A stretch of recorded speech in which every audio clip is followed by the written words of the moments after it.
आपल्या बुद्धभूमी मावसाळ्यावरून निघालेल्या धम्मसहलीतील सर्व उपासकांनी या ठिकाणी नालंदा विश्वविद्यालयामध्ये भेट देण्यासाठी या ठिकाणी तिकीट काउंटरवरून आपलं तिकीट घेतलेलं आहे आणि तिकीट घेऊन आतमध्ये सर्वांनी प्रवेश केलेला आहे आणि सर्व हे उपासक या ठिकाणी बसलेले आहेत. आपण बघत आहोत हा संपूर्ण परिसर हा नालंदा विश्वविद्यापीठाचा परिसर आहे. आज सायंकाळच्या वेळेला या ठिकाणी सर्व उपासक नालंदा विश्वविद्यापीठाला भेट देण्यासाठी आलेले आहेत. आपण बघत आहोत हे सर्वांनी तिकीट काढून आतमध्ये प्रवेश केलेला आहे. काही उपासक बाकी आहेत, त्यांची वाट पाहत आहेत.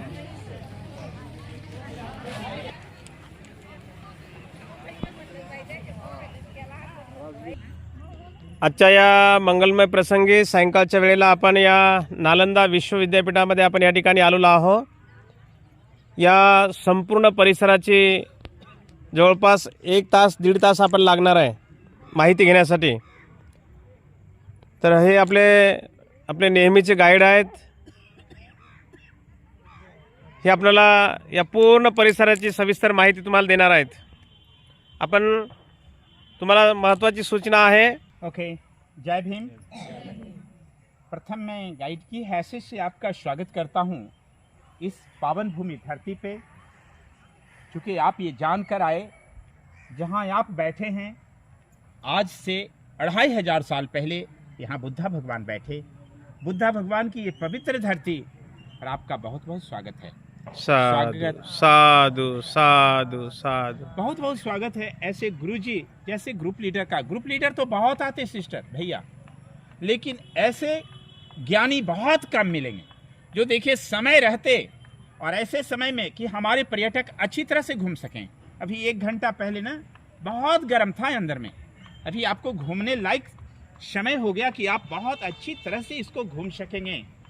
कितना बड़ा ज्ञान का जगह है, मैं इसके बारे में आपको बताता हूँ। जैसा गुरु जी ने कहा, गुरु जी तो खुद विद्वान है, केवल आपसे एक मिलने का मेरा मौका होता है ऐसे जगह पे। मैं यहाँ 30 साल से अपने लोगों के साथ गाइड हूँ। मेरा नाम अनिल कुमार गुप्ता है और मैं यहाँ 1995 से एक छोटा सा गाइड के रूप में हूँ। ध्यान देके सुनिए, और बहुत बड़ा जगह है जैसा गुरु जी ने आपको कहा, इसलिए थोड़ा सब साथ होकर के एक साथ चलने का कोशिश करेंगे। तो ये नालंदा अपना बौद्ध विश्वविद्यालय है। नालंदा बौद्ध विश्वविद्यालय की कहानी बुद्धा भगवान के समय से शुरू होता है, जब यहाँ आम का बागीचा था। यहाँ कोई विश्वविद्यालय नहीं था, केवल आम का बागीचा था और ये जगह आम्र पवारिका वन के नाम से जाना जाता था। जब इस धरती पे बुद्धा भगवान आए, बुद्धा भगवान ने 2 लोकल शिष्य बनाया, मोगलाना एंड सारिपुत्रा। मोगलाना जिनकी समाधि सांची स्तूपा मध्य प्रदेश भोपाल में है, यहाँ पे सारिपुत्र का स्तूप है अंदर में। आप जानते हैं ना, सारिपुत्र का जन्म भी और निर्वाण भी नालंदा में हुआ। सारिपुत्र भगवान बुद्ध के प्रिय शिष्य थे, जिनके निर्वाण प्राप्ति के बाद सबसे पहले राजा अशोक ने एक छोटा सा स्तूप बनाया था और उसी स्तूप की यादगारी में इस बौद्ध विश्वविद्यालय का निर्माण बुद्धा भगवान के लगभग 1000 साल बाद कुमार गुप्त राजा ने किया। तो राजा कुमार गुप्त इस बौद्ध विश्वविद्यालय को बनाने वाले राजा थे 5वीं शताब्दी में। 7वीं शताब्दी में हर्षवर्धन, 9वीं शताब्दी में राजा देवपाल ने भी इसका विस्तार किया था। ये बौद्ध विश्वविद्यालय 10 किलोमीटर लंबा उत्तर से दक्षिण, 5 किलोमीटर चौड़ा पूरब से पश्चिम था। यहाँ पर 10,000 बौद्ध विद्यार्थी और 1,500 प्रोफेसर पढ़ने और पढ़ाने के काम में लगे हुए थे। लेकिन 1200 ईस्वी में तुर्किस्तान आक्रमणकारी बख्तियार खिलजी ने इसको आग लगा करके जला दिया था, इसे खत्म कर दिया था। 3 बड़ी बड़ी पुस्तकालय थी यहाँ पे, जिसका नाम रत्न सागर, रत्न दधी, रत्न रंजिका था। इतनी किताबें थी जो 6 महीना तक लगातार जलता रहा था। आप जानते हैं ना, कहीं भी चोरी होती है तो चोर को साथ देने वाला लोकल का अवश्य कोई ना कोई लोग होता है। लोकल ब्राह्मण लोगों ने भी उनको सपोर्ट किया और ये बौद्ध विश्वविद्यालय को जलवा दिया। नालंदा 6 महीना तक लगातार जलता रहा। फिर धीरे धीरे करके भूकंप आया और ये पूरा का पूरा मिट्टी से दबा हुआ था। अभी 1 वर्ग किलोमीटर एरिया को खुदाई करके निकाला गया, बाकी एरिया पर गांव बसा हुआ है, खुदाई बंद है। मैं आपको जो जानकारी दे रहा हूं, कहां क्या है जो हम बताने जा रहे हैं, ये हमारी कल्पना नहीं है। ये सारी बातें ह्वेनसांग चीनी यात्री की डायरी से मालूम पड़ता है, जो यहाँ का छात्र बाद में यहाँ का टीचर भी रहा था। ह्वेनसांग ने जो अपनी डायरी लिखा था, आज भी वो डायरी चाइना में है, जिस डायरी का नाम है सी यू की। उस डायरी में उन्होंने वर्णन किया था नालंदा के बारे में। नालंदा 2 शब्द खंडों का मेल है, नालंग और दा। नालंग का अर्थ होता है कमल का फूल, जो ज्ञान का प्रतीक है। दा माने देने वाला, जो ज्ञान देने वाला जगह है, वही नालंदा है। ये नालंग जो है, ये पाली वर्ड है। यहाँ की भाषा अपने बुद्धा भगवान की भाषा पाली भाषा थी, किंतु कला विज्ञान, आयुर्वेद विज्ञान, चिकित्सा विज्ञान, दर्शन शास्त्र, तत्व ज्ञान, खगोल विज्ञान, ये सब नालंदा का मुख्य विषय था। नालंदा विश्वविद्यालय की कुल आयु 700 साल रही। ये 700 साल तक पूरे दुनिया को ज्ञान देता रहा। 700 साल में यहाँ 17 बड़े बड़े बौद्ध महाचार्य हुए, जो नालंदा के विद्वान कहे जाते हैं, जिनका कुछ नाम है नरोपा, तिलोपा, गुरु पद्मशंभवा, शांति देवा, शांति रक्षिता, आर्य देवा, वसुबंधु, अशंगा, धर्मकीर्ति, सुविष्णु, नागार्जुन, चंद्रकीर्ति, शीलभद्र, अतीश दीपंकर, ये सब बड़े बड़े स्कॉलर थे नालंदा का। नालंदा विश्वविद्यालय में सबसे बड़ी खासियत थी कि फ्री शिक्षा था। यहाँ पढ़ने वालों को कोई फीस नहीं लगता था। सारा खर्चा राजा लोग देते थे। राजाओं को गांव वाले दान देते थे, प्लस 100 गांव का जो रेवेन्यू आता था, टैक्स, वो भी राजा इनको दे देते थे, जिससे यहाँ फ्री शिक्षा चलता था। लेकिन नालंदा में एडमिशन की व्यवस्था बहुत कठिन थी, तो ये भी किसी अच्छे संस्थान की एक अच्छी बात है।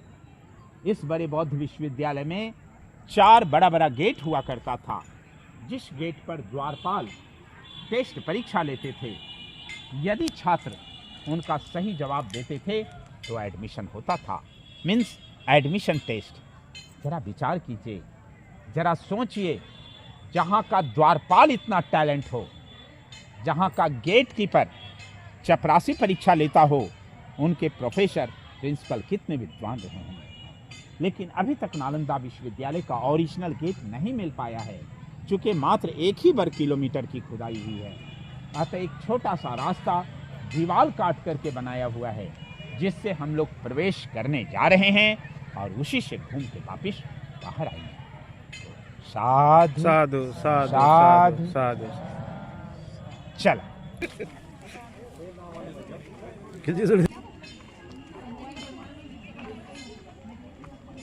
आता मेन गेटमधून आपण प्रवेश करत आहोत नालंदा विश्वविद्यालयामध्ये।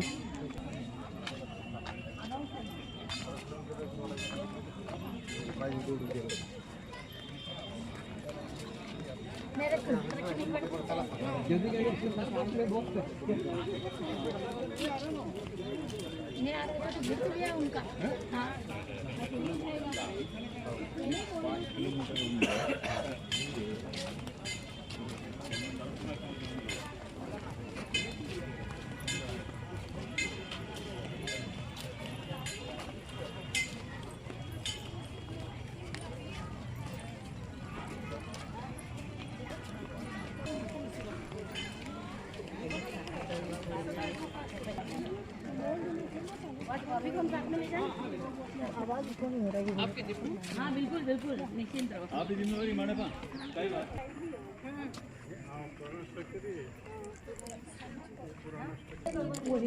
आ गए ना सभी गुरुजी? हाँ आ गए, अपने आ गए। तो ये नालंदा का नया गेट, ओरिजिनल गेट जब नहीं मिला, ये रास्ता दीवार काट करके बना। इसमें सीमेंट का सपोर्ट बाद में दिया है बचाने के लिए। ये छोटा छोटा गड्ढा, ये गड्ढा नहीं, एक एक कमरे थे जिसमें एक एक बौद्ध विद्यार्थी रहते। वो दरवाजा होता था, हम छत के पास में खड़े हैं, जब ये बिल्डिंग बंद करके इसके ऊपर दूसरा या तीसरा फ्लोर बनाते थे। ये बहुमंजिली इमारत है। दीवार की मोटाई देखिए 5 फीट से 15 फीट तक चौड़ा है, जिससे नेचुरल एयर कंडीशन बना होता था। गर्मी के दिनों में ठंडा, ठंडा के दिनों में गर्मी। दूसरा मजबूती होता था और तीसरा आवाज इको भी होता था, जो आपने देखा। आइए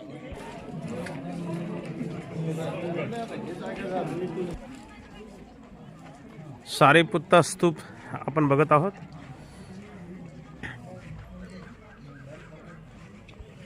खुदाई करने के पहले ये पूरा इमारत उसी तरह से दबा हुआ था, वो जो टीला जैसा देख रहे हैं।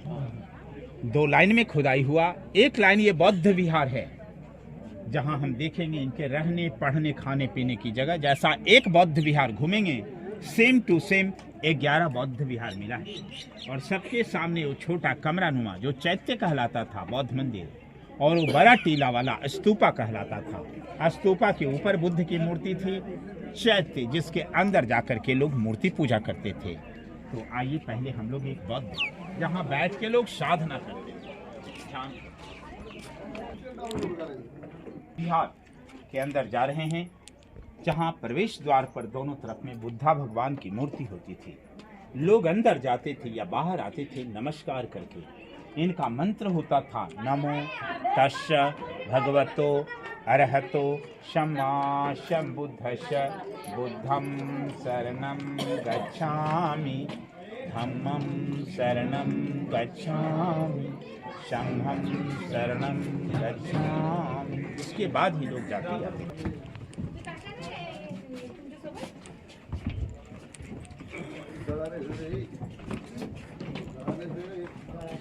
हाँ, भीड़ ज़्यादा हो गई, भीड़ ज़्यादा। 2 कॉमन बाथरूम होता था। ये स्नान घर है, यहाँ लोग कुआं से जल ला करके स्नान करते थे। ये स्नानागार है। इसमें 75% जो कंस्ट्रक्शन है ये एकदम ओरिजिनल वाला है। ये 25% बाद का है, जिसमें सीमेंट पता चल रहा है। जो ओरिजिनल है लगता ईंट के ऊपर ईंट चिपकाया गया है, कोई मटेरियल दिया नहीं गया है। जबकि चूना, सुर्खी माटी, बेल का रस, गूंद, उड़द की दाल लगाई जाती थी। जो नया है वही पुराना जैसा लग रहा है, जो पुराना है वो नया लग रहा है। Means old is gold. ये काली काली दागें जो जगह जगह पर देख रहे हैं, ये सब नालंदा के जलने की दागें हैं, जो 6 महीना तक नालंदा आग की ज्वाला में तपता रहा था। चूंकि छत इनमें सब लकड़ी का था। पेपर जो थे भोजपत्र, ताम्रपत्र के पेपर थे, जिनको जलने में टाइम लगा। इनके नाली को देखेंगे, उधर से धीरे धीरे करके ढाल हो गया है, हड़प्पा मोहनजोदड़ो सभ्यता की जैसा। किंतु सीमेंट इसमें बाद में डाला गया है बचाने के लिए।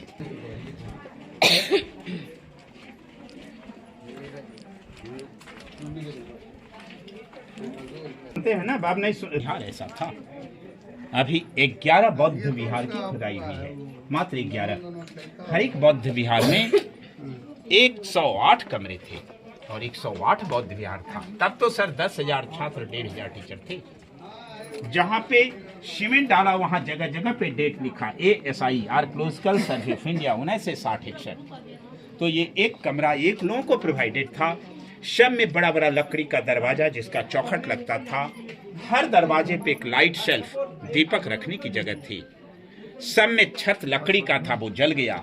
ऊपर का जो कटिंग आप देख रहे हैं वो इनका वेंटिलेशन था, हवा प्रकाश के लिए। दीवार की मोटाई देख रहे हैं ना, 5 फीट से लेके 15 फीट तक चौड़ा, जिससे नेचुरल एयर कंडीशन बना होता था। जहां गर्मी के दिनों में ठंडा, ठंडा के दिनों में गर्मी जमा रहती थी। इस तरह से पूरी यूनिवर्सिटी नेचुरल AC जैसा, एयर कंडीशन जैसा था। तो ये एक एक कमरा एक एक लोगों के लिए था। रेशियो था 7:1। प्रत्येक 7 बच्चों के लिए एक टीचर थे। हर एक 7 कमरे के बाद एक टीचर का कमरा था। वो भी कमरा सब एक जैसा होता था।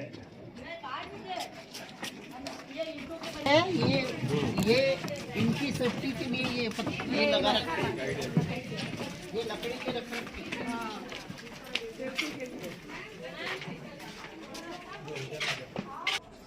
मैंने बताया 108 कमरे, हर ब्लॉक में 2 स्पेशल कमरा होता था। एक कमरा जहां एक गुफा बनी होती थी, उसके अंदर बैठ के लोग मेडिटेशन करते थे 1 बाय 1। गुफा के अंदर नहीं जाना है, हमारी संख्या ज़्यादा है। ये बगल वाले कमरे में बुद्धा भगवान का मूर्ति होता था। मूर्ति टूट गया है, मूर्ति का चरण चिन्ह बचा हुआ है, लेकिन बहुत ही एनर्जेटिक है, उन्हें प्रणाम करना चाहिए। संख्या ज़्यादा है, कुछ इसमें जाइए, कुछ इसमें आकर के फिर यहाँ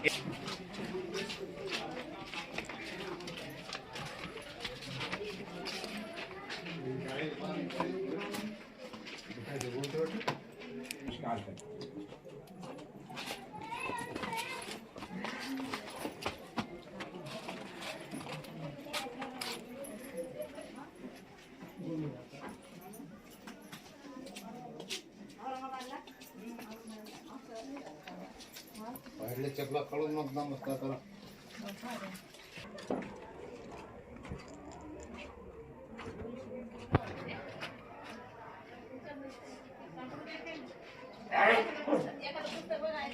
बसला बिसला असेल.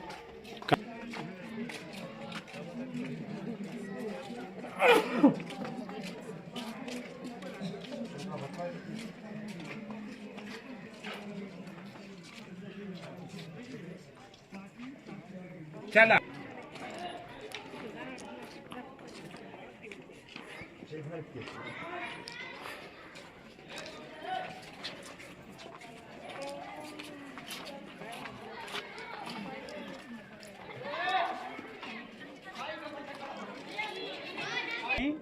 जो चारों तरफ कमरे थे, आंगन में विद्यार्थी जमा होते थे, यही उनका क्लासरूम होता था।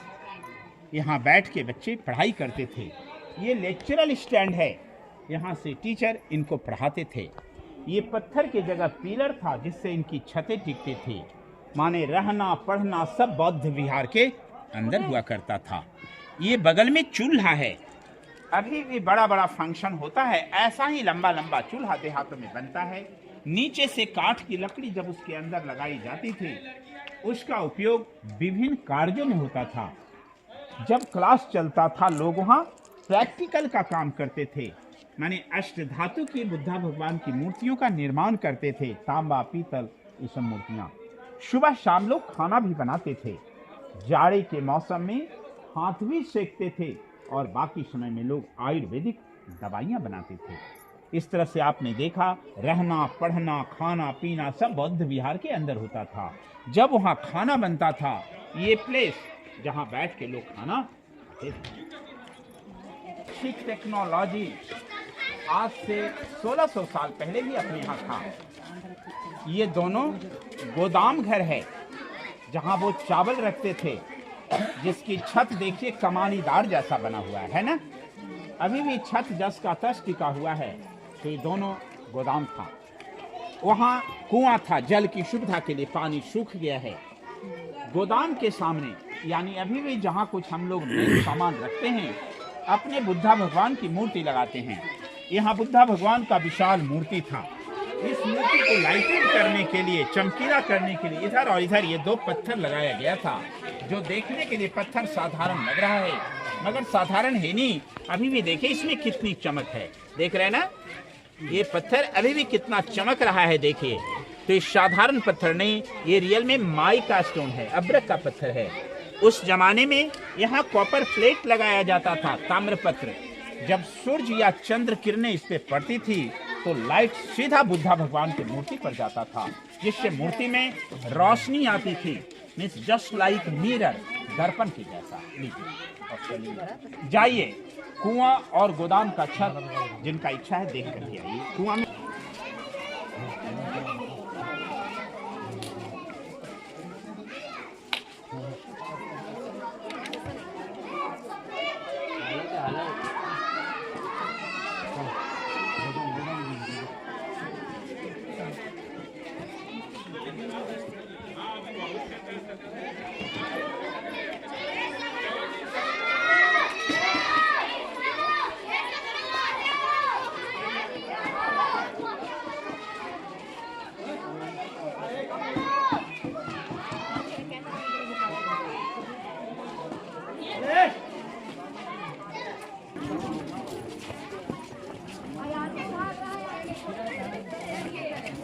चलिए सब बच्चे आ जाइए. बुद्धभूमी मावसाळ्यावरून निघालेल्या धम्मसहलीतील सर्व उपासक आज नालंदा विद्यापीठामध्ये या ठिकाणी भेट देत आहेत.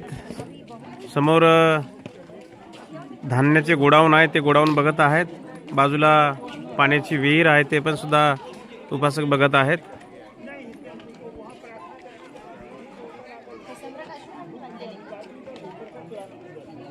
नाही ना, काहीच नाही. पैसे पे केले.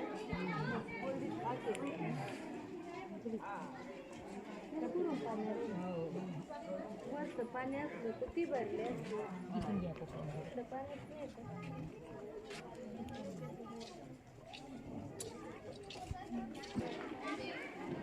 पूर्ण फिरायचं म्हटलं ना दिवस लागते.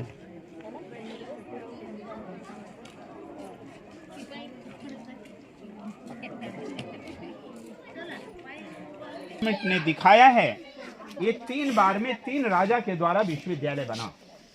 ये जो आंगन में बड़ी बड़ी ईंटें हैं, ये सबसे पहला राजा कुमारगुप्त के समय का है, यानी ये सबसे नीचे वाली बिल्डिंग है. ये ईंट का टुकड़ा चूना सुर्खी माटी का दीवार हर्षवर्धन का है, और वो जो छोटा छोटा ईंट है बंगाल के राजा देवपाल का है. 3 काल में नालंदा बना, कुमारगुप्त, हर्षवर्धन और देवपाल के द्वारा. ये इनके ऊपरी इमारतों पर जाने का रास्ता था, जो कि कम से कम नालंदा 3 मंजिला, अधिक से अधिक 9 मंजिला था. चला.